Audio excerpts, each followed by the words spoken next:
¿Sabías que hubo una leyenda de la NBA que literalmente parecía incapaz de fallar un tiro? Un jugador tan letal desde el perímetro que no solo mantuvo el récord de triples anotados durante una década, sino que también salvó la carrera de LeBron James con un solo lanzamiento. Sí, estamos hablando del inigualable Ray Allen. 2 veces campeón de la NBA, 10 veces All-Star y reconocido por muchos como uno de los mejores tiradores de todos los tiempos. Un hombre que construyó su legado a base de una precisión casi sobrenatural. Pero ¿cómo llegó a ese nivel? ¿Qué lo convirtió en una máquina tan imparable? Para entenderlo, tenemos que regresar al 2 de junio de 1989.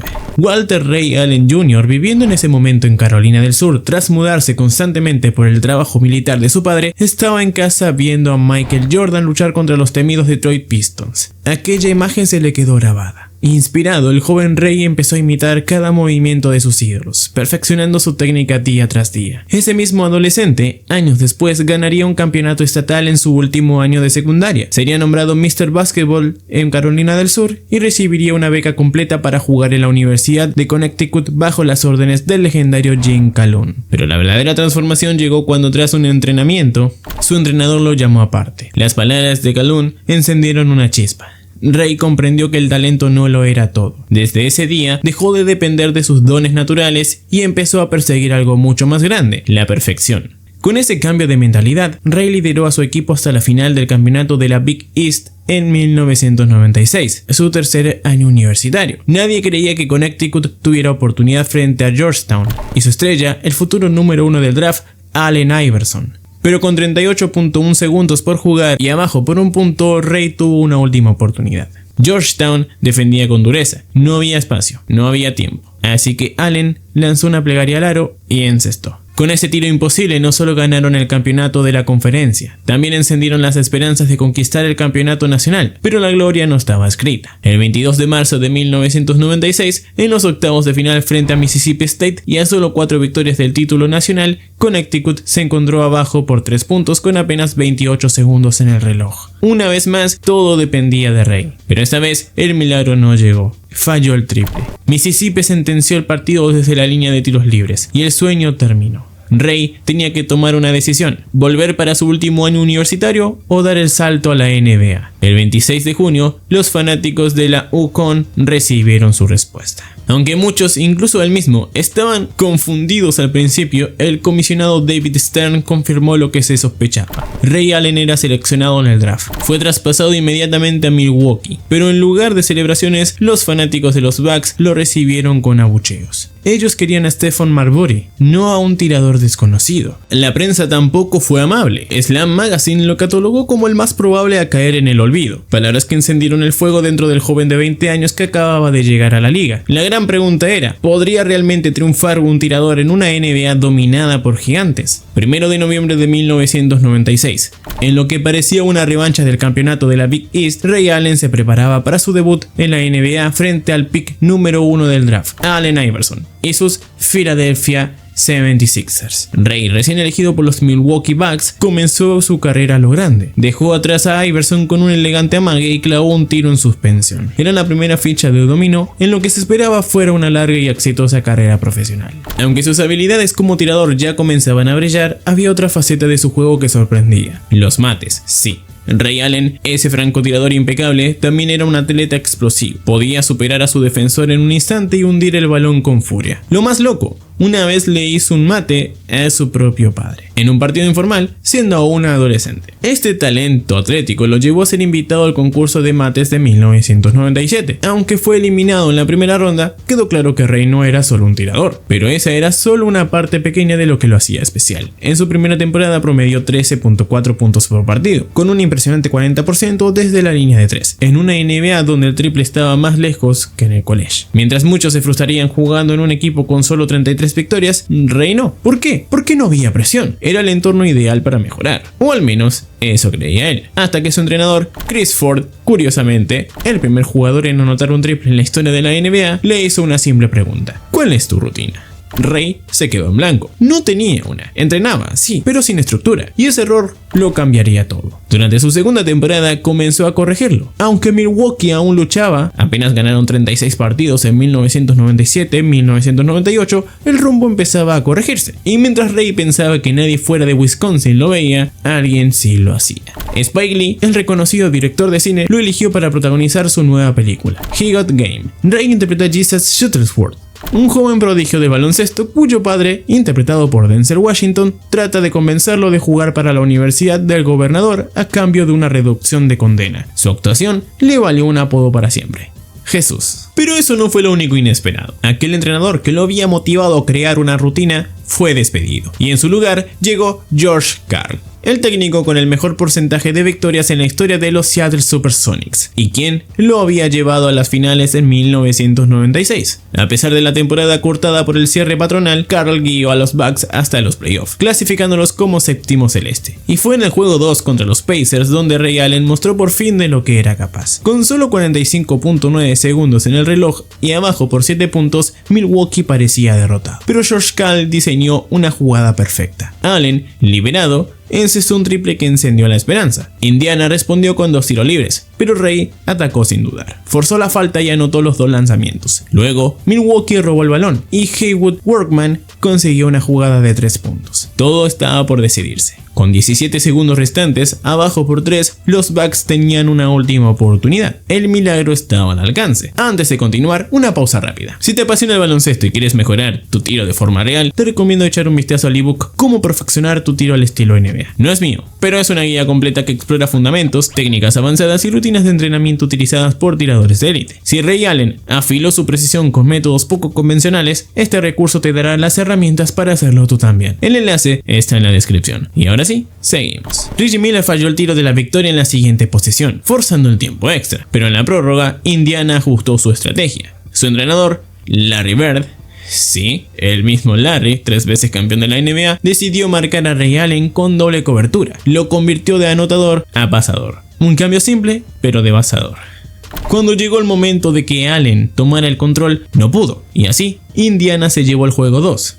Milwaukee perdería el siguiente encuentro y con eso la serie. Pero algo era evidente, el equipo iba en la dirección correcta. Con la llegada de Sam Cassell, base campeón en 2 ocasiones, y el desarrollo de Glenn Robinson, pick número 1 del draft de 1994, más el propio Allen, los Bucks estaban formando un trío letal. Tanto así que en los playoffs de 1999-2000 estuvieron a una sola canasta de avanzar por fin de ronda. ¿Cómo habían llegado tan lejos? Ray Allen, elegido All-Star por primera vez, promediaba 23 puntos por partido, lanzando por encima del 42% en triples. Su capacidad para no fallar nunca parecía real. Milwaukee ganó 42 partidos y venció a los Pacers en los juegos 2 y 4. Solo necesitaba un último tiro más y esa victoria sería suya, pero Ray falló, y aunque fue un golpe duro, no había tiempo para lamentarse. Durante el verano, Allen viajó a Sydney para representar a Estados Unidos en los Juegos Olímpicos. Ganó el oro y ese viaje le permitió enfocarse aún más en su rutina. Comenzó a crear ejercicios extraños y desafiantes, lanzamientos de espaldas al aro, comenzando desde las rodillas o retrocediendo desde la pintura, retos diseñados para llevar su precisión al límite, y funcionaron. En el All-Star Weekend de 2001, Ray no solo ganó el concurso de triples, sino que lo hizo encestando 10 seguidos. Quedaba claro, era el mejor tirador de la liga. Pero no fue su único espectáculo. El 12 de abril de 2001, mostró otra habilidad que comenzaba a desarrollar: su capacidad de desconectarse de todo, de entrar en una zona donde solo existían él y el aro. Ese día anotó 8 triples y cerró la noche con 43 puntos, en la victoria número 50 de Milwaukee esa temporada. Y la locura continuó. El 11 de mayo, frente a los Orlando Magic, Ray y sus Bucks ganaron su primera serie de playoff. Derrotaron a Orlando 3-1. Pero no se detuvieron ahí. Luego de casi desperdiciar sus espectaculares actuaciones en los juegos 1 y 2 frente a Charlotte, perdieron los siguientes 3 partidos. Allen lideró la remontada. Milwaukee ganó los juegos 6 y 7, eliminando a los Hornets y clasificando por primera vez desde 1986 a las finales de Conferencia del Este. Pero ahí el camino se oscureció. 30 de mayo de 2001, juego 5. Milwaukee pierde por 3 con 31.7 segundos en el reloj. Ambos equipos con 2 victorias. ¿Quién ganará? Quedaba un solo triunfo en las finales. Jason Caffey, en una jugada crucial, anotó una bella media vuelta. Luego Aaron Mackey falló sus 2 tiros libres. Milwaukee tenía en sus manos el 3-2. Juego 6. Ray Allen sabía que tenía que darlo todo. En la cancha de Bradley Center estaba decidido a salvar la franquicia que había apostado por él años atrás. Ray empezó poco a poco, pero no se detuvo. Canasta tras canasta, iba construyendo la actuación de su vida. Todas esas horas de trabajo solitario, esos entrenamientos después de los entrenamientos, los días sin partidos, las noches en el gimnasio vacío, todo eso lo llevó a una noche histórica. Ray Allen anotó 9 triples en ese partido, un récord absoluto de los Bucks en playoff, que aún hoy siguen vigente. Además, encadenó una racha de 19 puntos consecutivos por sí solo. Su actuación de 43 puntos puso a Milwaukee a un solo partido de las finales de la NBA, pero justo antes del juego 7 comenzaron los problemas. Scott Williams, el pívot de los Bucks, fue suspendido por la NBA. La razón, una falta flagrante cometida sobre Iverson en el juego 6, una jugada que no fue sancionada durante el partido, pero que le costó perderse el decisivo 7º juego. Para Ray, el entrenador George Karl y toda la organización, algo no olía bien. Sin el corazón defensivo del equipo, Milwaukee cayó, y fueron los 76ers quienes avanzaron a las finales para enfrentar a los Lakers. Lo más irónico, los Bucks habían vencido a Los Ángeles cada vez que se enfrentaron en temporada regular. Ahí no terminó todo.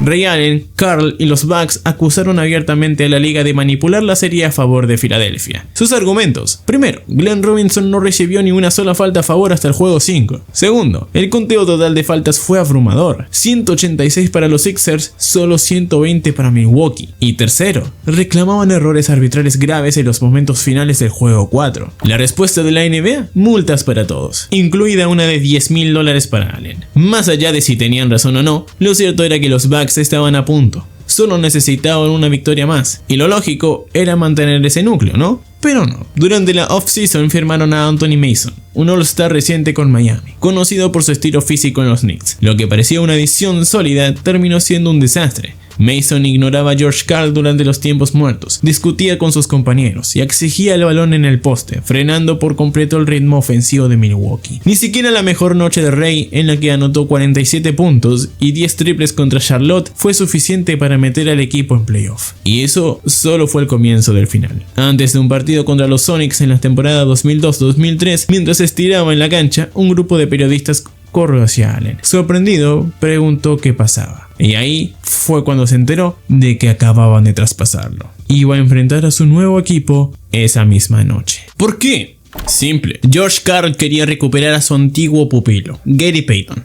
Y para ello, entregó a Allen. La afición de Seattle no estaba contenta. Acababan de perder a su mayor ídolo por un escolta cualquiera de los Bucks. Pero ese escolta era Ray Allen, y con cada tiro convertido comenzó a ganarse el corazón de los fanáticos. Aterrizó en un equipo con marca de 22 victorias y 30 derrotas, y lo transformó en uno que terminó la temporada con 40-42. Su precisión, su ética de trabajo y su fuego interno le devolvieron la vida a la franquicia. Aunque la siguiente temporada trajo nuevos obstáculos. Por primera vez en su carrera, Allen sufrió una lesión seria en el tobillo. Se perdió gran parte del inicio y aunque jugó 56 partidos, promedió 23 puntos con un 40% en triples. Seattle solo ganó 37 encuentros. Pero algo especial se estaba gestando. El 8 de diciembre de 2004, los Knicks visitaban a los San Antonio Spurs, favoritos para ganar el título. Pero Ray tenía otros planes. Ese día anotó 29 puntos clave y Seattle logró una gran victoria como visitante. Y no fue una actuación aislada. Ray siguió encendido, encadenó 3 partidos con más de 30 puntos, 38 frente a Utah, 37 entre los Sixers y 34 contra Memphis. Todo esto con un 44% en triples. Los Sonics arrancaron la temporada con un sorprendente 15-3, y aunque cerraron el año regular ganando solo 4 de los últimos 14 partidos, esa racha inicial los catapultó a un récord de 52-30, asegurando el tercer puesto del oeste. Y lo mejor estaba por venir. Cuando se enfrentaron en primera ronda a los Sacramento Kings, Ray Allen empezó a mostrar todo su potencial. En el juego 4, la estrella ex Yukon anotó unos impresionantes 45 puntos y gracias al promedio de 32.4 puntos y 45% en triples que mantenía ese escolta suyo, fue el equipo de Ray quien avanzó para enfrentarse a los San Antonio Spurs en la siguiente serie.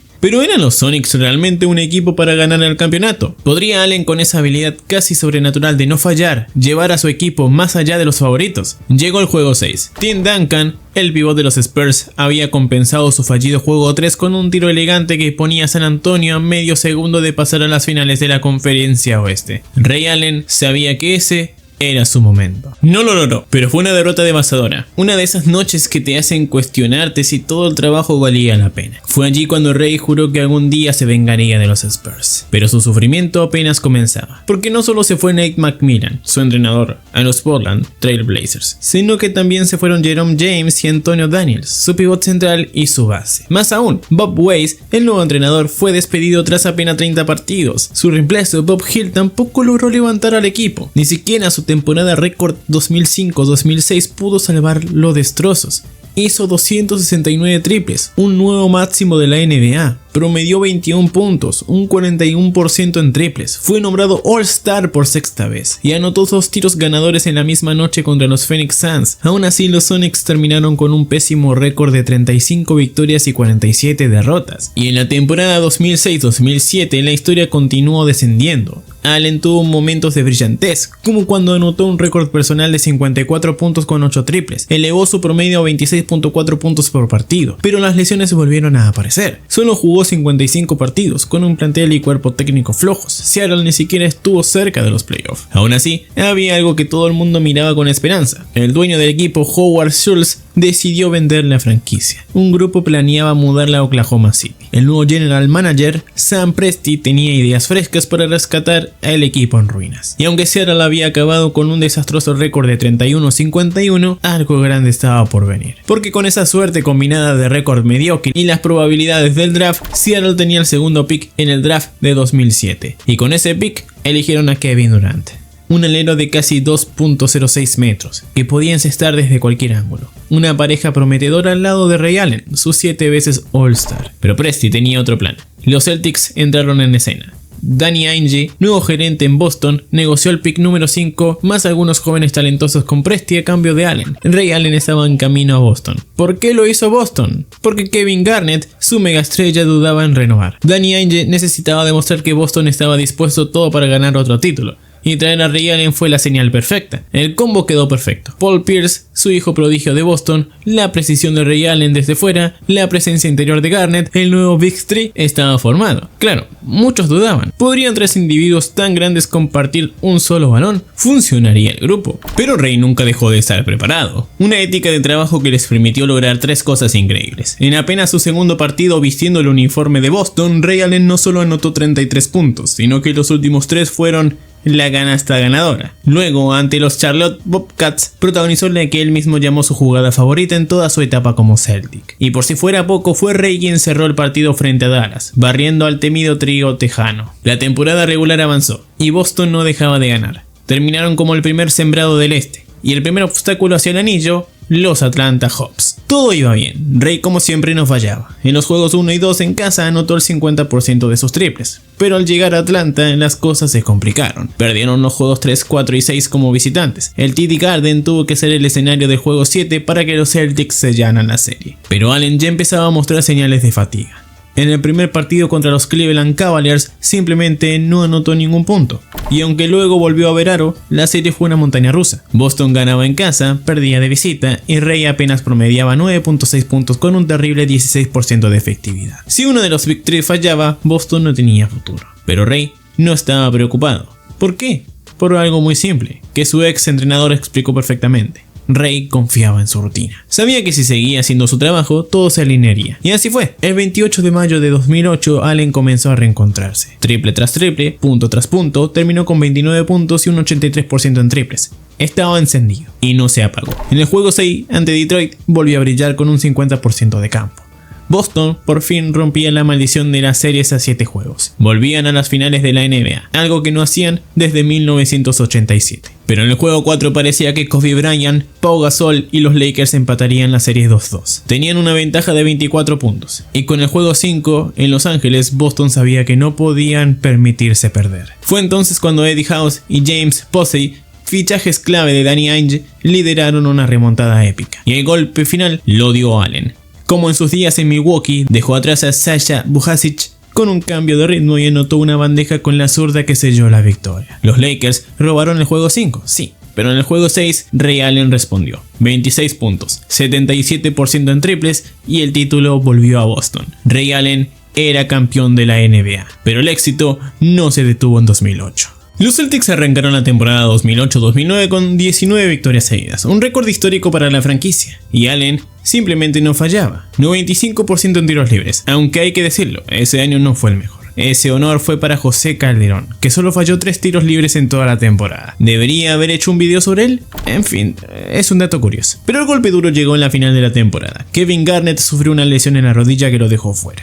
Y sin su alma defensiva no importaba cuánto hiciera Ray. En la primera ronda ante los Bulls, Allen anotó 3 tiros decisivos en los juegos 2, 4 y 6. Pero en la siguiente serie ante Orlando fue Dwight Howard quien dominó. Y Boston cayó en 7 partidos. Y la lesión de Garnett no sería la única que impediría el segundo anillo. Una vez más en la temporada 2009-2010 los Celtics regresaban a las finales de la NBA para enfrentarse a Kobe Bryant y sus Lakers. Pero en el juego 6, con Boston liderando la serie 3-2, ocurrió lo impensado. Kendrick Perkins, su pilar defensivo en la pintura, sufrió una lesión de rodilla que lo dejó fuera del resto de la serie. Sin su gran hombre, los Lakers empezaron a remontar y al final lograron vengarse. Pero esa derrota no fue más que el comienzo de sus problemas. Después de eliminar a LeBron James y sus Cavaliers en los playoffs de 2010, LeBron, ya como agente libre, tomó una decisión que cambiaría la NBA para siempre: formar un nuevo Big Three en Miami, un super equipo que impediría que Boston regresara a las finales en 2011 y 2012. Durante ese periodo, lo único positivo para Ray fue romper el récord de más triples anotados en la historia, superando a Reggie Miller.